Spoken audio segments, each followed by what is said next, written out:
Hello everyone, welcome to the IAS Mentor World History series. So far we have dealt with these issues. Chapter 1, Chapter 2 we have completed. In Chapter 3 also, up to Reformation we have done. In this video, we are going to analyze European conflicts and the Treaty of Westphalia.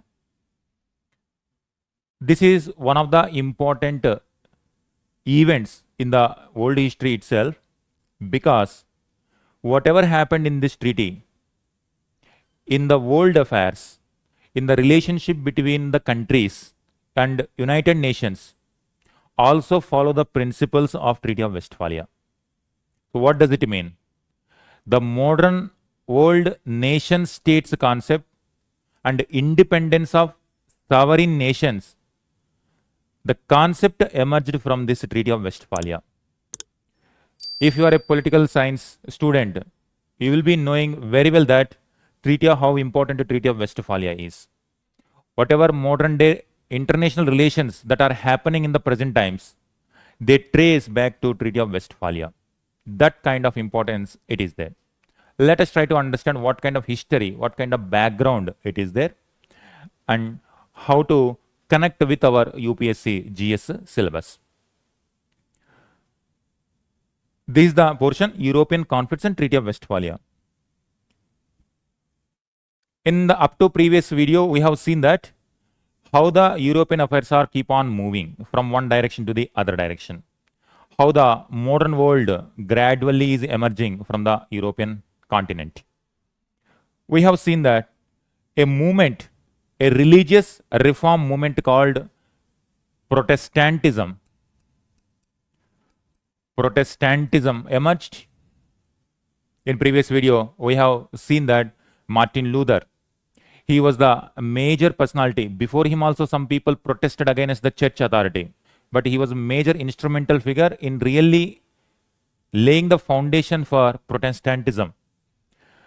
That movement, that religious reform movement is called a Reformation.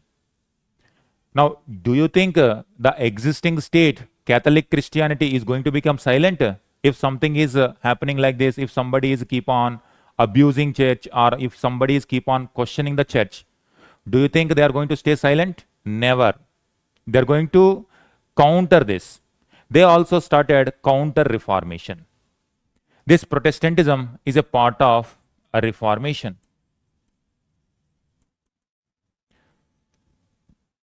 Now, in which year Martin Luther, he nailed 95 grievances on the wall of a church in 1517. This is the time.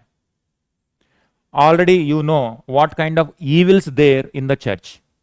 Now, when common people started questioning the church, at some point of time, even church also will start thinking about itself. Is it really that much corrupt, the existing society or existing church? Naturally, they also wanted to reform. That is known as counter-reformation. Counter-reformation. We have seen in the previous videos how church used to control across Europe, European affairs, how the European affairs were controlled. This is the map at that time. You can see here, Europe in 1618. By 1618, this is the political map, where Pope is sitting, where the church, Catholic Church, is dominating in this location. Identify this, they are called papal states. Papal states means the regions from where Pope is operating across Europe.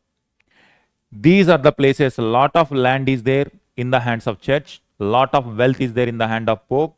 With that wealth, he used to control every place. And what is the institution? What is the mechanism Pope controls in all these regions? Here, this is Ottoman Empire. What is the institution mechanism? Here also church. Here also church. Here also church. Here also church. Local churches in every kingdom, churches are there. People are connected with the idea of Christianity. People are afraid of hell. Everyone wants to go to heaven. Everyone wants to reach God. And now everyone look towards Pope. It's like why people take pilgrimage to religious centers. It could be a temple, it could be a mosque, it could be a church. People have different kind of grievances. If a poor person is there, poor person want a better life. If a student is there, student wants good marks. In the present day context, same was the case at that time also. If people are believing in the same manner now, and you can imagine how the people were there in that point of time. And naturally, whoever is close to God, Pope is considered as the representative of the God. Naturally, on the earth, if there is any person, God is never seen by people. But if there is a person who is proclaiming himself as a representative of the God, naturally the people will look towards him. That is how it's like as if God is sitting here. That is the power of Pope, and that is the power of Rome. In Islamic countries, different countries are there. Different countries are following Islam. But when it comes to the holy places, Makkah and Medina, why people want to visit Makkah and Medina at least once in a year or at least once in a lifetime? If people don't have economic background, people consider that is the place where close to God. This is the reason why Rome became such a powerful entity, because that is something close to God. Through this mechanism only they were controlling. But in the church itself, so many corrupt practices entered. Even kings also were not able to do anything. There are so many kingdoms. These kings also sometimes feel annoyed by the interference of church. Pope used to send their representatives, and Pope or religious tax will be there. Everyone should pay, like peasants should pay extra tax. They are already peasants are paying tax to king. Along with that, people should pay 10% additional tax to church also. This 10% tax, if it is collected from this area, that will not go to the king of this land. That will go to Rome. The 10% will go to Rome. Likewise, they will take some kind of free labor also from the people. Some wealth extraction is to take place. Kings also should give some kind of donations to the church. In this manner, even kings are also not happy really. And king also now common people, in front of common people, even king is also not that important, because Pope is important, Rome is important than this king. But those who are in power always aspire to be seen as the most powerful person. There should be no one above me. I should be the king. King means what? No one is above the king. But here, above the king also, here, religion person is there. That's where even the kings also in this location, they are not happy. Now, we are moving towards the conflict, moving towards the war. It's going to be very, very deadly war in the European history itself. This war eliminated 50% of the European population. Now you can understand how much dangerous this situation is emerging now. Now, even kings were also expecting some kind of opportunity where they can overthrow the power of Pope. They want to rule sovereign. Sovereign means what? Nobody should be above me. I am boss of this region. No one should question me. No one should ask something from me. If I give, okay, it is up to me whether I give or not. But someone should not demand me what should I give. That kind of feeling was going on among the kings also. It is the situation in which some common people only started questioning the corrupt practices of church. Already we have seen in the previous video how many evils were there in the church. They extract wealth. If somebody is a sinful person, they will absolve all the sins if they pay money. Sale of indulgences, conduct certificates on sale. Now that means simply what? Here the heaven gates, Pope is considered as the holder of heaven's keys. And now Pope is to whom he is opening the lock, opening the gates. Whoever pay him more. Is it religion? Common people themselves started asking, why should I go to Pope? He is more sinner than me. If I am sinful, then I will go to Pope so that he will absolve. But if Pope himself is more sinner than me, if church itself is more sinner than me, why should I go there? People started questioning it, and people wanted direct connection without Pope, without intermediary. Direct, if I am faithful to the God, I need not to prove to anyone. I don't require any kind of rituals. I don't require any kind of donations. I need not to have even money also to reach the heaven. This kind of reformation, this kind of attitude emerged among common people. Some of the religious priests only started questioning them, and these people started giving very liberal interpretation that if you want to know Bible, you need not to read Latin. You just read your own language. If Bible is there in German language, you read it, you will understand. Why another person is required, like Pope or Church Father, to interpret for you? If God is there in front of you, why you should go to somebody so that he will take you to the God? Not required. They simplified. Some people simplified. That is what? Protestantism. Now, kings are looking for this kind of opportunity only.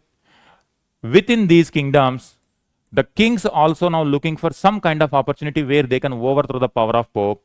Now, they started encouraging these new movements called Protestants. If somebody question Pope, if somebody question the church, what is the punishment? Death penalty. If somebody question the principles of church itself, it's a heresy. Heretical means non-believer. In some of the conservative societies, even in today also, even in the context of 21st century also, some people are getting targeted because they are abusing religious doctrine. If they don't follow the religion, those people are getting threat to their life itself. In 21st century, after seeing this much humanity history itself, some people are believing like that, behaving like that means, you can imagine in 17th century and 16th century, what is the condition? People take religion very seriously. If somebody touch the religion, even they are ready to kill them also. Now, if someone is questioning Rome and Pope, who are enjoying immense power, even kings are also afraid. Now, if some people question that, are they going to stay silent? They were hunted. They were hunted, these people. Church was hunting these kind of people who were protesting them. Now, who will give them protection? Now, kings have taken the responsibility. Now, kings started giving the protection to these rebels. You consider Protestants, if you consider the term rebel, these rebels now protected by kings, because kings are also waiting for this kind of opportunity only. Now, they got some kind of opportunity. They are also looking for this. Now, they themselves started questioning. These Protestants, these rebels are religious priests only. They themselves are questioning the existing practices. Now, kings started protecting them, and they started putting pressurizing on the Roman institution itself. This is called Roman Catholic Christianity institution. Some kings even go to the extent that these in my territory, only Protestantism will be there. I will not encourage Catholic Christianity. That means what is happening? He is officially breaking away from the Pope institution itself. Earlier, popes were so powerful. In one of the case, there was one Holy Roman Emperor. Holy Roman Emperor wants to become independent. If king says something, that should be followed by everyone. But in between, Pope will come and say, it is not accepted by the God. Now you have to change it. Otherwise, I will excommunicate you from the Christian faith. That means you are no more Christian. Even kings were also afraid. Why?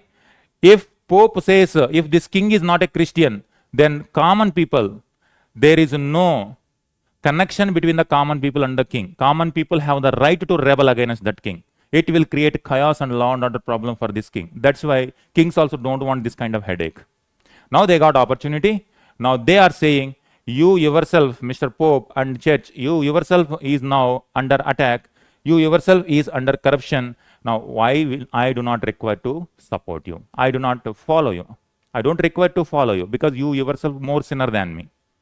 That's why some of the kings even declared themselves as, officially I am going to encourage Protestantism. Or they will say that in my kingdom, people can follow any kind of religion. If you want to follow Catholic Christianity, you follow. If you want to follow Protestantism, you follow. If you are a Jewish person, you follow whatever your religion. If you are an Islamic person, you follow whatever you want. This is called secular politics are emerging now.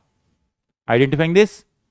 When religion is the center of politics, with respect to Pope and Catholic Christianity, a new kind of political systems are emerging. Even today, United Nations accept this secularism is the core principle, identifying how this Treaty of Westphalia and present day times are getting connected. These developments and present day modern times are getting connected. Now, naturally, if a king wants Protestantism, there will be some kings who are very much loyal to Catholic Christianity.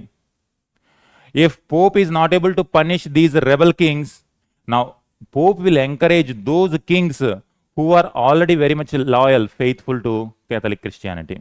He will put pressure and he will say that these people are sinner. Now, if you go and attack them, you can get their kingdom also. Why kings always wanted to go for war means if they become winners in the wars, if they become victorious in the wars, and they will get more territory. What ultimately king wants? King wants more territory. Kings only find just excuses to go for war.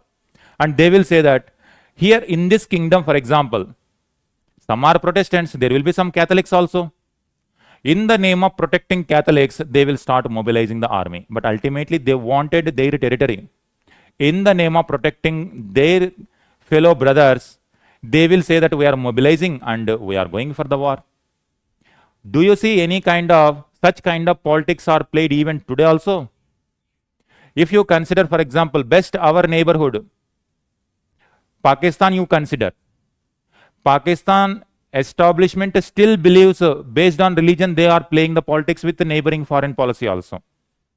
They will say that if Muslims in India are not safe, that's why I am protecting and I am going for war with India. But India won't say that Hindus in Pakistan are in danger, that's why we are mobilizing war. Because that is internal matter of Pakistan. Definitely some Hindus in Pakistan, Muslims in Pakistan, Jewish in Pakistan, any kind of religious people, if they are facing trouble within Pakistan, that is up to the Pakistan government. That is not the concern of Indian government. But on the other hand, Pakistan take responsibility. Muslims in India are facing danger. Now I am going to protect them. It is internal matter of India. If really some people, Muslims are facing danger within India, we have our own constitution, we have our own courts, we have our own police system, we have our own system to solve the problem. We have election system. If existing government is not supporting them, then automatically they can be changed. That is internal matter of India. But Pakistan will come and say that I am going to protect them. And that's why Pakistan government is still not able to serve full 5 years term also. This kind of religion-based politics are creating trouble for Pakistan itself. Even in 21st century, they are doing like that. They have done exactly. That is why Pakistan mindset, this kind of policies reflect the medieval mindset. In medieval times, that was the politics. They say they want more territory. What Pakistan ultimately wants? It wants more Kashmir. It wants more territory from India. Only they take excuse that our brothers and sisters are in danger. That's why I am going and supporting them. But ultimately they want. If they are so much concerned, why Muslims in Pakistan only are in danger? In terrorist attack, they themselves are getting threatened. Some of the people are getting killed. They are also Muslim brothers and sisters only. Do you see? When it comes to politics, they want more territory. This is the mindset of medieval. That is what exactly happening now. Catholic Christian king says, I am going to protect the Catholic brothers in the neighboring kingdom. I will go and attack. Protestant kingdom says, I want to protect my kingdom. No one can allow me. And who is the instigating factor here? Pope. These religious people, ulemas, are Orthodox conservative Hindus, or Orthodox conservative Jewish, any kind of religion. It doesn't matter. These are the people who instigate military, who instigate politics, who instigate kings to go for war. In this case, Pope is instigating that fellow Catholic Christians were there. They are rowing away. Gradually, they will remove this completely the power of Rome. That means Europe is going to become sinful. Now you have to protect. You take the lead in protecting the religion. Now these people want more territory. That's why they are ready to declare war against Protestant kingdoms. As a result, in 1618, situations came to such a dangerous level. The Protestant kingdoms grouped one group, Catholic kingdoms grouped one. And now they started declaring war. It's like a World War I. Like one democracies on one side, monarchies on one side, or in World War II, one Axis powers, allied powers, like groups. Likewise, Protestant kingdoms on one side, Catholic Christians on the Catholic kingdoms on one side started declaring fight. But in this case also, now it is very clear-cut case. France is a Catholic kingdom. Naturally, France should support Catholic kingdom. It is where the real politics now visible. When it comes to this, Catholic Christians, and this is Protestant Christians. They formed one group. Now, who is leader of this? Leader is Holy Roman Emperor. Holy Roman Empire in the middle of Europe. This is what Holy Roman Empire is there. This Holy Roman Empire. In the middle, Holy Roman Empire is there. Emperor, Austrian Emperor, is considered himself as a protector of Catholic Christianity, and he declared war on this group. On this group, it is England, Dutch, German states. They are Protestants. Northern part of Europe, this is southern part. France. France is a Catholic kingdom. Now identify, this is where it is not about religion, it is about politics, a clear-cut case. France is there. Where is France? Here France. France want to take the leadership of Europe. But Holy Roman Emperor, that means Austrian Emperor, is already a leader. There was always a power struggle between Austria and France. France want to prove that I am the leader of Europe. Whereas Austria says, I am the leader of, already I am the leader of Europe. France got an opportunity. Even though it is a Catholic Christian kingdom, but you know, France supported whom? France supported this group. Now, can you tell me, is it a war based on religion or war based on politics? Pure politics. France wanted more power. Holy Roman Emperor wanted more power. And they wanted more power in their own kingdoms. That is where this Europe itself grouped into two camps and they started fighting. You know what is the result? Both sides, very, very deadly war took place. 30 years war continued. It's not 1 year, 2 years. It happened from 1618 to 1648. 30 years war was continuously going on. In the first place, Christianity, Jesus what? Jesus was teaching. Jesus was teaching peace, non-violence, brotherhood. Now, in the name of Jesus, now these people are fighting like this. Prophet Muhammad also told peace, but in the name of Prophet Muhammad, people are fighting. Lord Ram, Lord Krishna was telling peace, but in the name of Lord Rama, people are fighting. That is how, when it comes to politics, religion is only became a tool. But since ancient times, religion and politics were continuously intermixed. That's what modern politics don't want, this mixing of politics with religion. We wanted secularism, means this purpose only. Now, what is the result? 30 years war continued and 50% of Europe eliminated, vanished. 50% of the population. Around 20 crore population was there at that time. 10 crore, 8 crore to 10 crore continuously. You can understand this, how dangerously it was going on. If you want figure, this is what? 30 years war. You can see this. I'm sorry, with respect to number of deaths, this is the one. An estimated 4.5 to 8 million, not 8 crore, 80 lakhs, 8 million soldiers and civilians died in the battle, famine, diseases, while parts of Germany reported population decline of 50%. Could you see this? Over 50% of the population completely wiped out because of this. And what is the reason? Religion is the reason. Are you identifying? Now, based on religion, people are getting killed. Already 400 years ago, 300 years ago, crusades in the name of liberating Jerusalem, Christians and Islamic kingdoms were fighting against each other. Crusades, holy wars, again in the name of religion only. This is also in the name of religion only. That's why after 30 years, after this much disaster, both Catholic side kings, Protestant side kings now came together. They had a treaty called Treaty of Westphalia. This Treaty of Westphalia is even role model and foundational for modern day international relations. Now, this is like international relations only. Many kingdoms are like fighting. Now, today, like many countries are coming and fighting like this. They told Westphalia is a place. Westphalia is a place. This is the place. This is the. It's in the present day Germany region. You can identify this. This is modern day Germany. Berlin, you can see. Hanover, Westphalia. This is the location.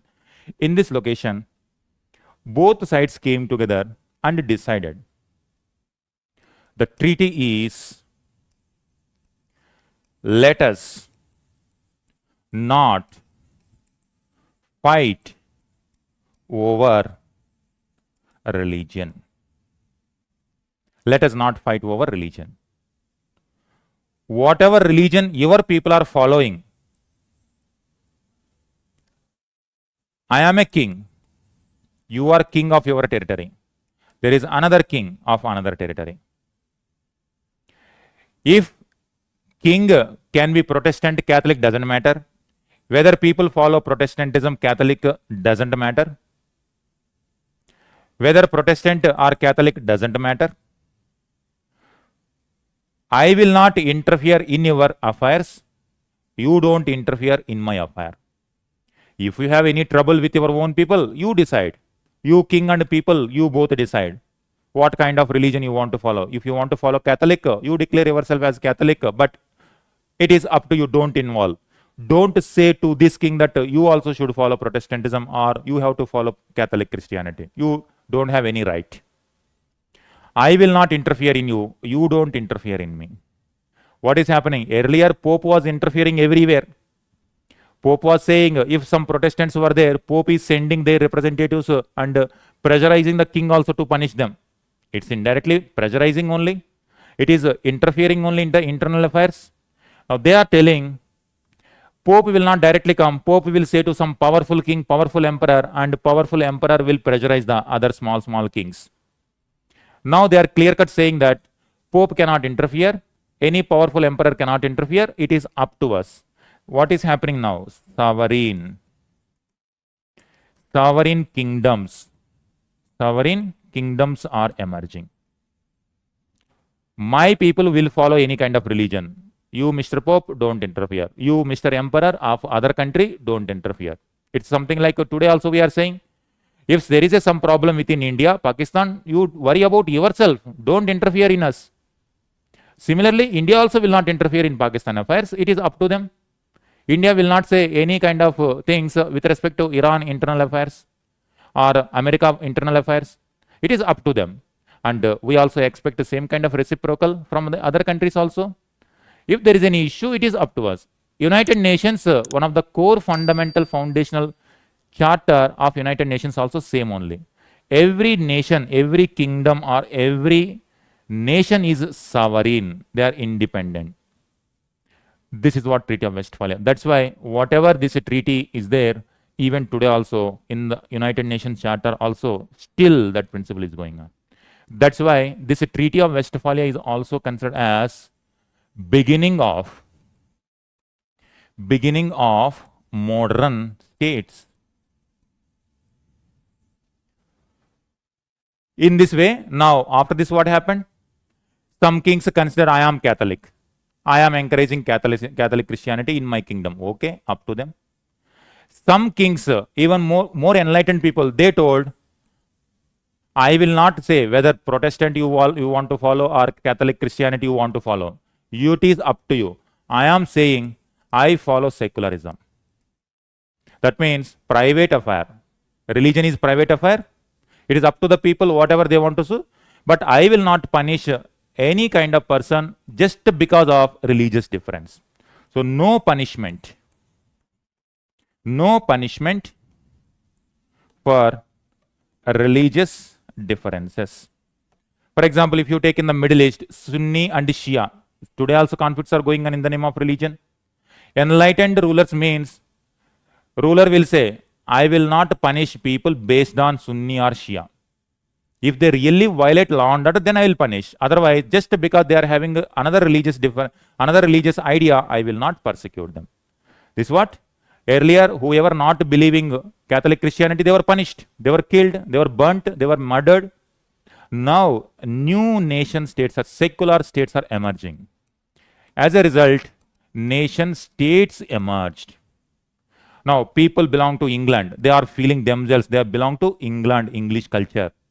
Let us have one particular kingdom and state, and this is our state. Pope cannot interfere. Holy Roman Emperor cannot interfere. French people, separate kingdom, nation state emerged. And within that, ruler is powerful, not any kind of church or ruler. No pope, no church father is powerful. Ruler is powerful. Independent sovereign states emerged. That's what Treaty of Westphalia. Treaty of Westphalia, which is considered as the beginning of modern state system, where every kingdom is considered sovereign. Because of religious difference, nobody should interfere in other countries, other kingdoms. It is up to the individual king what kind of religion they want to follow, or whether they want to follow religion or not. It is up to the ruler. Whatever ruler says, or whatever parliament, if they have any kind of parliament, whatever parliament says, that is final. Now the law of the people is not coming from Pope, not coming from Bible, not coming from any other religious institution, but it is coming from their own kingdom within the borders. English people will create their own law. German people will create their own law. French people create their own law. That's what. Treaty of Westphalia is one of the foundational treaty in creating modern states. Now, if you consider today's modern states, these many kingdoms are there. Now, all these kingdoms today, they are considered independent sovereign states. That's what Renaissance. Now, briefly, since ancient times, Greek Empire, Roman Empire was there. Later, Christianity took over. Because of Christianity, all people were connected with one religion, Christianity. Initially, when there were so many tribes, when there were continuous fights, Christianity unified them. But gradually, within Christianity, when so much corruption involved, when some people questioned it, they were murdered and they were killed. And gradually, some kind of reformation movement started. That reformation movement led to counter-reformation within Catholic Christianity also. But due to more differences, now people are ready to fight to protect their own idea. As a result, entire Europe divided into two groups, Protestant kingdoms and Catholic kingdoms. Kings were also waiting for an opportunity to go away from the Pope influence. They supported new reform movements, Protestantism. As a result, Europe went for 30 years war. In the history, it is known as 30 years war, from 1618 to 1648. 50% of the population wiped out. Now, as a result, they came to conclusion and had a treaty called Treaty of Westphalia. As a result of this Treaty of Westphalia, both sides of the kingdoms decided that religion is an internal matter. We should not involve in the affairs of other kingdoms. Let us respect the territories of each and individual kingdom. As a result, sovereign kingdoms emerged. Rulers became powerful. Rulers, it is up to them. They decide laws within their own kingdom. Pope and church will not interfere. As a result, this is the foundation for even today modern day politics also. This will not interfere in other country, that will not interfere in this country. Even today, United Nations also follow the similar approach. 193 plus countries are there. 190 plus countries are there. Each and every country is sovereign. It is up to the internal matter. Neighboring country or other countries should not involve. Otherwise, there will be continuous conflicts like 30 years war, where lot of destruction, in the name of religion, lot of destruction. That is why this Treaty of Westphalia is one of the important development that took place. So what is, here we are talking about the modern world. Are you identifying modern world is emerging now? Yes. A reformation, counter-reformation, 30 years war, Treaty of Westphalia is creating relationship between the kingdoms in the modern sense. This is how modern world is emerging. I hope all of you got this point. This is what. One of the important topics. If you understand this one, with this, we have finished chapter number 3 also. Chapter 1 we have done. Chapter 2 also all the topics. In chapter number 3 also we have done this. I hope all of you clear till now. Next beginning is enlightenment. This we will see in the coming video. Thank you. Thank you very much.